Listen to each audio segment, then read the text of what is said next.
warahmatullahi wabarakatuh. Apa kabar Anda semua? Semoga selalu dalam keadaan sehat walafiat. Kita ketemu di hari Jumat ini, Jumat Barokah, atau kalau orang-orang yang masih kerja kantoran menyebutnya selalu menyatakan thanks God it's Friday. Ini hari Jumat, jadi besok libur. Itu bagian yang libur. Tapi hari ini ada satu peristiwa yang saya kira sangat penting ya untuk kita cermati, karena Presiden Jokowi hari ini mengumpulkan para perwira Polri ya, dari mulai Mabes sampai tingkat Polres. Jadi ini dari perwira tinggi sampai perwira menengah yang dikumpulkan oleh Presiden Jokowi, dan yang menariknya itu adalah direction-nya itu jelas gitu. Di situ bahwa dikatakan tidak boleh pakai tongkat komando, tidak boleh pakai topi, tidak boleh bawa handphone, tidak boleh ajudan. Pokoknya ini benar-benar harus mereka datang sebagai polisi biasa. Nah, saya akan mengajak Anda untuk mendiskusikan soal ini dengan seorang pengamat militer ya, Bung Rocky Slamet Ginting. Kebiasaan sama Rocky Gerung jadi lupa melulu. Assalamualaikum Bung Slamet Ginting. Waalaikumsalam warahmatullahi wabarakatuh. Ya. Jadi kelamaan sih Anda nggak ngobrol dengan saya lagi. Jadi namanya ribet gitu. Oke, apa artinya ya tindakan dari Presiden mengumpulkan hari ini? Orang jadi bertanya-tanya apakah ini ada kaitannya dengan soal sebelumnya, ada Sambo, soal kemudian Kanjuruhan. Saya kira Kanjuruhan yang paling serius ya, karena ini kan dunia internasional juga melihat. Dan di Jakarta juga ada kasus Kapolda Metro Jaya yang menyita kartu anggota Pas Pampres gitu. Baik, Bung Hersu, biasanya Presiden itu memanggil bersamaan, misalnya memanggil para Pangdam dan Kapolda, terus juga Rapim TNI dan Polri digabung. Tapi kali ini spesial. Bahkan Presiden juga minta dalam pengumuman itu bahwa anggota kepolisian sholat Jumat di istana aja semuanya. Kan begitu ya. Jadi seperti dipreteli, tidak bawa senjata, tidak boleh bawa handphone, tidak bawa tongkat komando, tidak boleh bawa ajudan, bahkan topi juga tidak pakai. Jadi seperti dalam tanda petik dipreteli. Dilucuti ya, gitu ya? Ya, dilucuti begitu. Nah, menariknya juga pasti itu di tempat yang memimpin di sana adalah Komandan Pas Pampres yang Anda sebutkan tadi. Ada kasus ketika Kapolda menyita kartu tanda anggota Pas Pampres. Jadi kita ingat bagaimana ketika setahun yang lalu Komandan Pas Pampres juga dalam pengertian memberikan semacam izin kepada prajuritnya untuk mendatangi Polres begitu ya, ketika Polres Jakarta Barat ya. Iya. Waktu PPKM ya, masih PPKM ya waktu itu. Ya, betul gitu. Tahun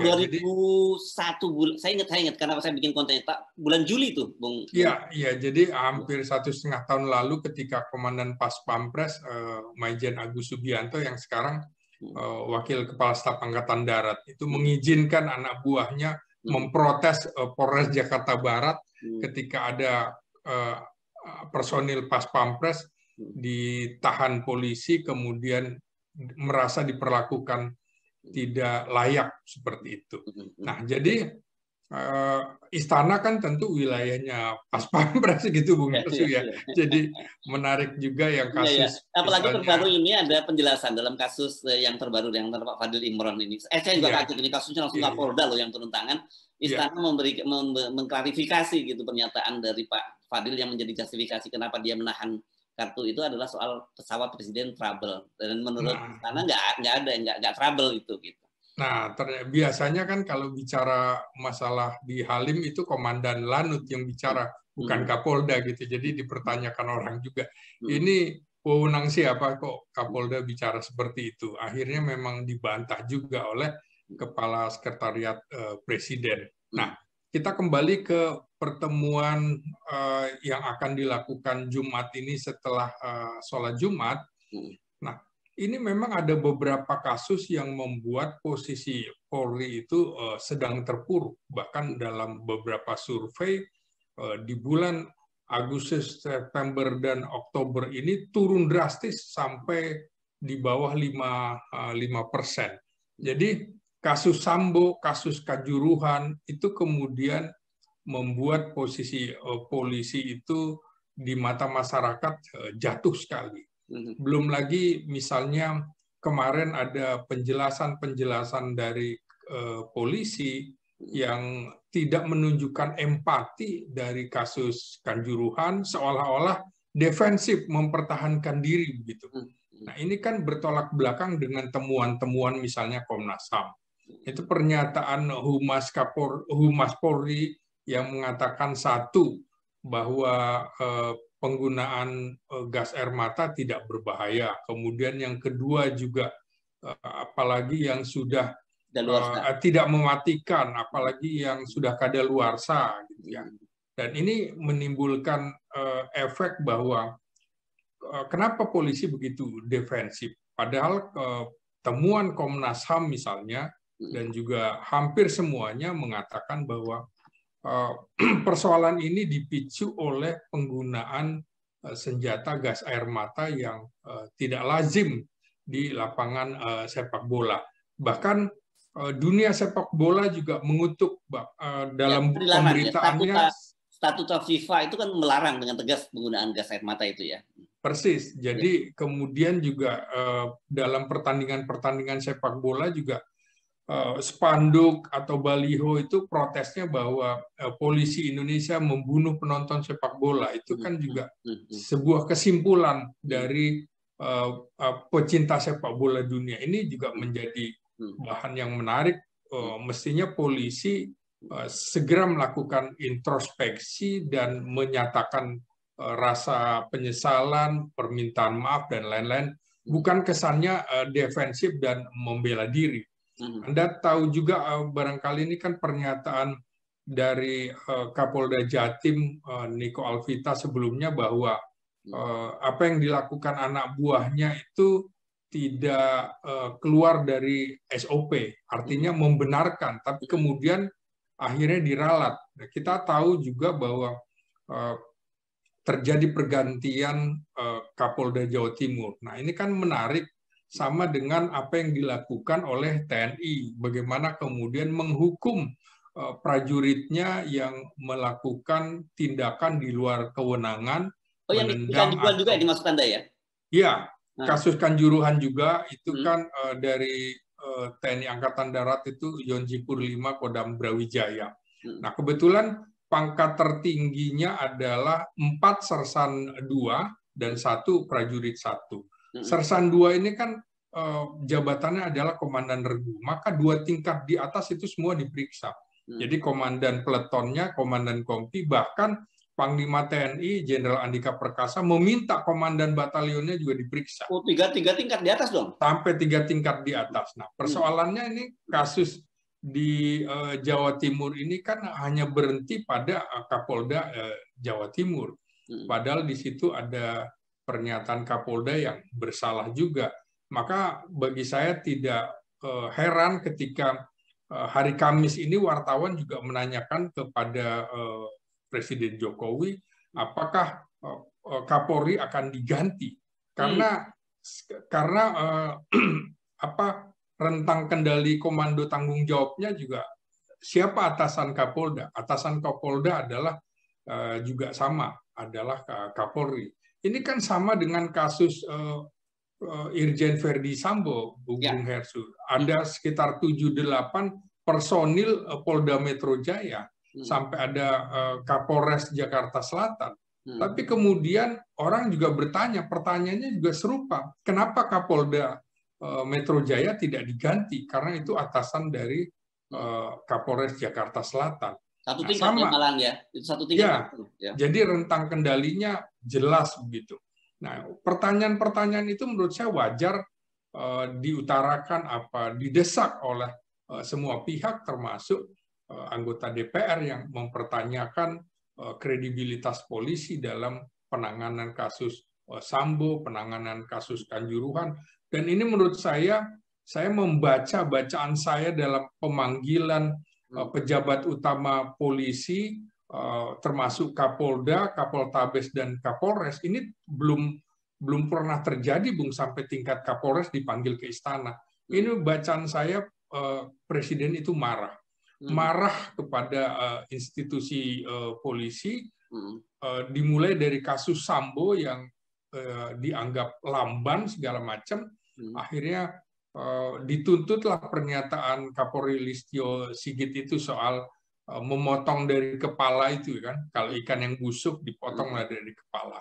Nah, kasus Kanjuruhan juga begitu, terasa lambat sampai akhirnya dibentuk tim gabungan pencari fakta independen begitu. Ini menurut saya dalam bahasa ketika diminta datang dengan ketentuan syarat-syarat yang banyak itu, ya seperti Bung Hersu bilang tadi dipreteli, ya Presiden marah dengan gaya Jawanya seperti itu, ya bukan dengan cara pernyataan-pernyataan keras, tapi menurut saya itu sudah simbol komunikasi begitu ya. Jadi ini kemarahan Presiden terhadap institusi polisi. Jadi orang juga sampai sekarang belum tahu apakah Jenderal Listio Sigit akan dipertahankan atau tidak. Karena kemarin juga muncul lagi ketika ada bagan-bagan bagaimana pengganti Kadif Propam itu dimunculkan bagian dari jaringan yang lain, jaringan yang berbeda. Ini sepertinya saling bongkar di internal polisi. Jadi konflik internal seperti sudah tidak bisa ditutup-tutupi lagi. Nah, ini juga menjadi perkara menarik. Jadi ketika siapa yang naik dibongkar, siapa yang naik dibongkar. Sampai kemarin ramai di media massa bahwa Kapolda Jatim ini termasuk Kapolda yang paling kaya dalam laporan kekayaan. Yang baru yang mengganti Irjen Teddy Minahasa. Jadi menurut saya ada yang tidak sehat di kepolisian dan mestinya kasus Sambo juga menjadi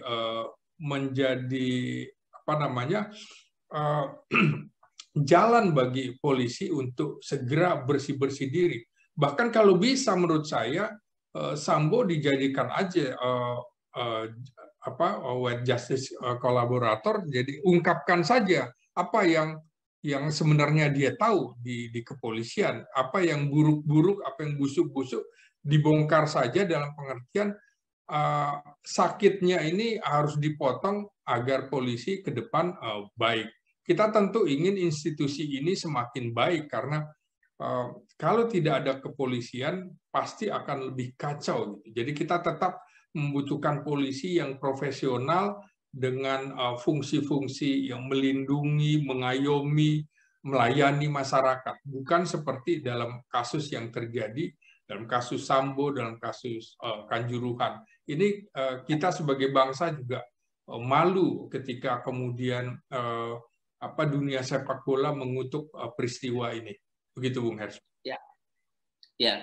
Saya kira pasti kita tidak bisa membayangkan ada negara tanpa polisi, apalagi negara seperti Indonesia itu ya. Tapi polisi seperti apa yang kita butuhkan itu, saya kira itu poinnya ya. Nah, tadi menarik Anda bercerita tadi kan memang kita dulu ingat ada Bagan, Bagan Kaisar Sambo. Tapi kemudian muncul Bagan lain kontra yang menunjukkan bagian dari kekuasaan yang lain. Dan kemarin yang baru ada sebut tadi soal itu berkaitan dengan suap ya. Suap jam tangan mewah itu ya, Richard Mills kalau nggak salah, itu harganya sampai 4,5 miliar gitu. Dan saya jadi teringat beberapa waktu yang lalu Pak Ito Sumardi, mantan Pak Kabar Eskrim itu dalam sebuah talkshow di salah satu media ini, saya lupa karena terlalu banyak sekali kan sekarang talkshow ini ya. Mohon maaf ya, bukan saya tidak mau menyebut sumbernya, tapi saya lupa betul. Tapi saya teringat betul Pak Ito Sumardi itu menyatakan bahwa dia meyakini sekali bahwa bagan-bagan itu berasal dari internal. Karena apa kata dia, kan saya juga dulu pernah di dalam dan saya juga bikin bagan-bagan seperti itu. Iya. Jadi ini kan mengkonfirmasi tadi yang Anda katakan tadi. Iya, ya betul. Saya kira memang besok atau setelah pertemuan Presiden dengan jajaran petinggi polisi itu, maka kemudian polisi harus melakukan konsolidasi dalam pengertian ya. Lagi-lagi pernyataan Jenderal Listio Sigit ini diminta buktinya. Mana kepala yang busuk yang harus dipenggal. Kalau tidak, saya kira kepolisian akan sulit untuk kemudian bangkit kembali. Apalagi dalam kasus Kanjuruhan ini juga lagi-lagi kemudian Ketua Umum PSSI-nya juga berasal dari kepolisian. Jadi sama-sama seperti saling melindungi kata orang. ketika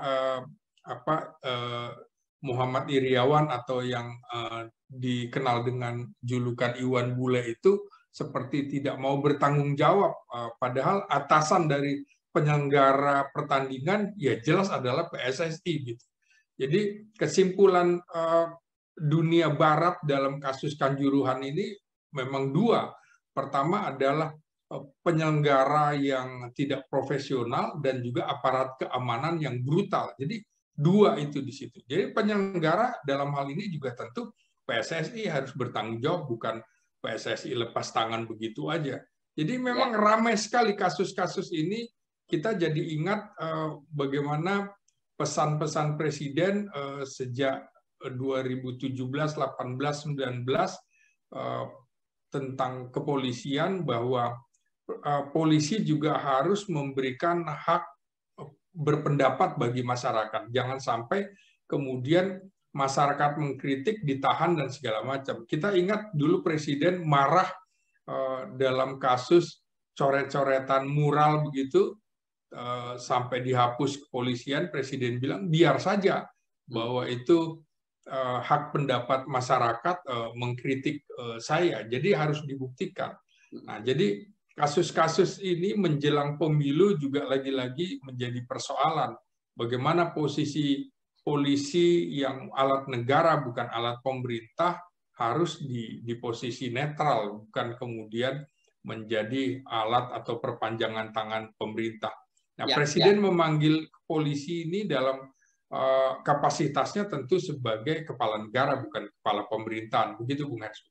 Ya, oke. Kalau sepanjang catatan Anda nih ya, kasus serupa ini apakah pernah terjadi sebelumnya di kepolisian? Karena kalau saya amat sepanjang sepengetahuan saya, biasanya yang kita sebut konflik office politicking semacam ini hanya terjadi menjelang pergantian Kapolri baru. Kan biasanya seperti itu aja ya. Ada pernah termasuk dulu cicak buaya dan sebagainya, itu kan menjelang Kapolri baru.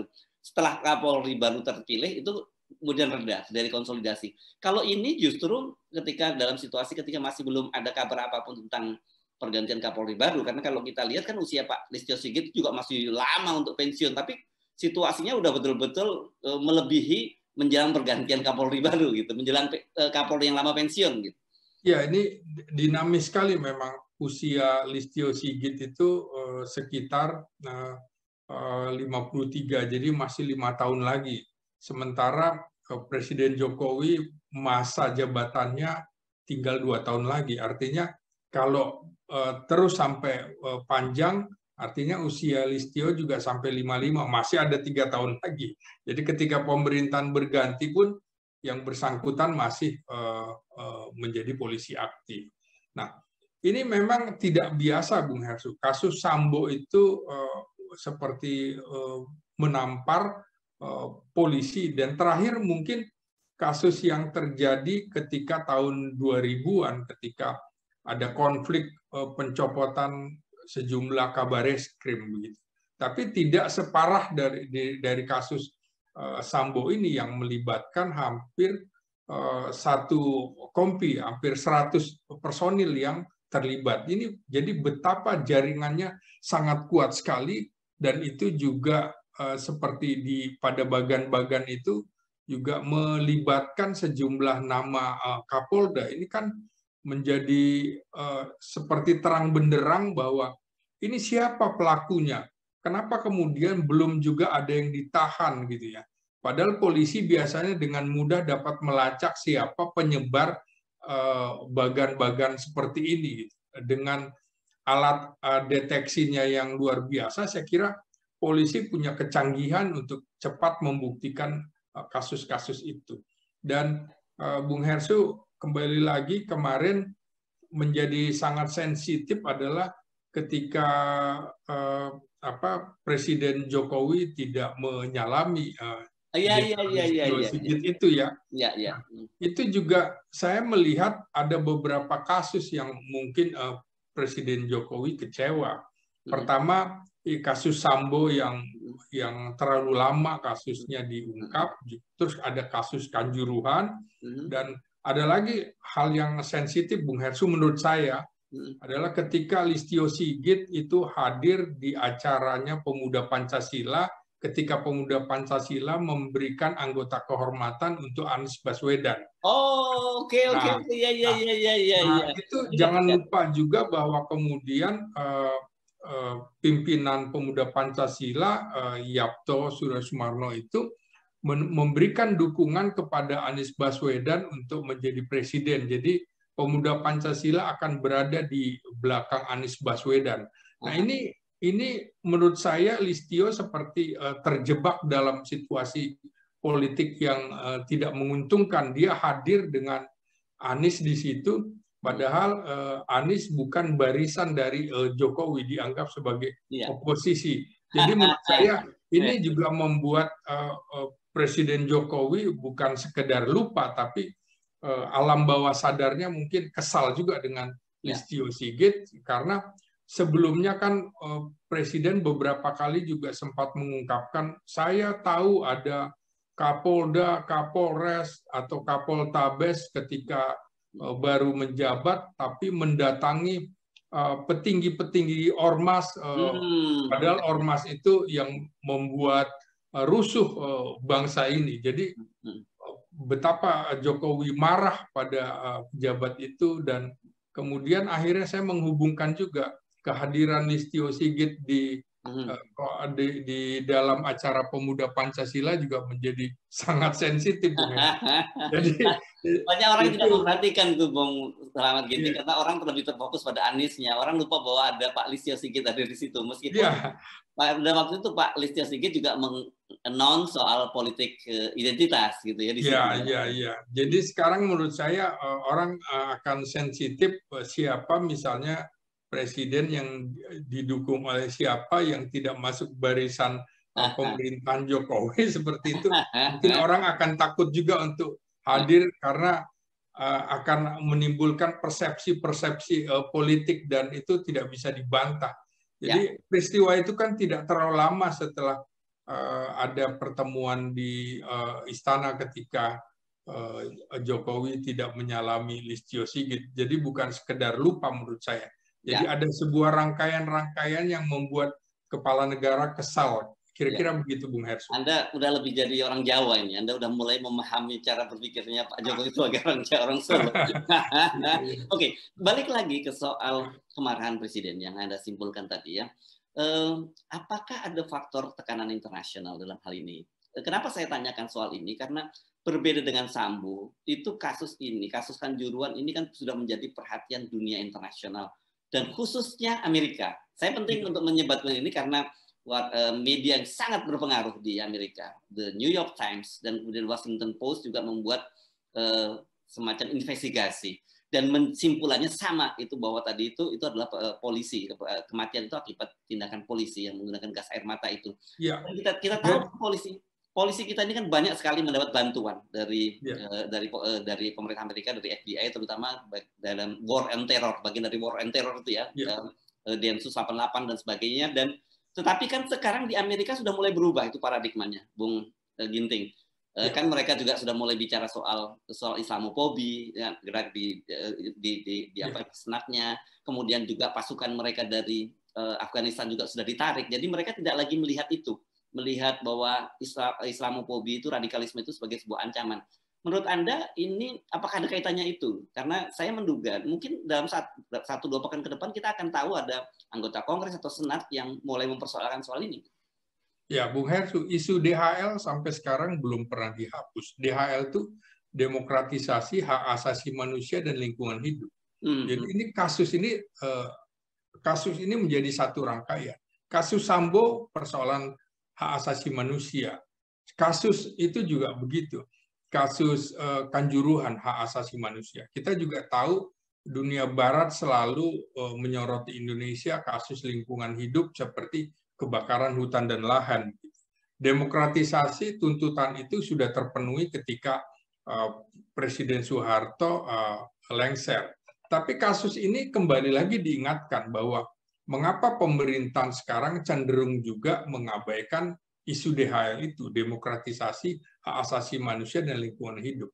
Jadi jangan lupa indeks demokrasi kita ini dalam kasus-kasus belakangan ini bukan semakin membaik, tapi cenderung turun dengan ada beberapa peristiwa-peristiwa yang kemudian memunculkan bahwa pemerintah intervensi dalam beberapa kasus di partai politik. Jadi padahal itu adalah perangkat demokrasi untuk memberikan peluang kepada masyarakat, memberikan hak-haknya, hak-hak politiknya, partisipasi politiknya juga.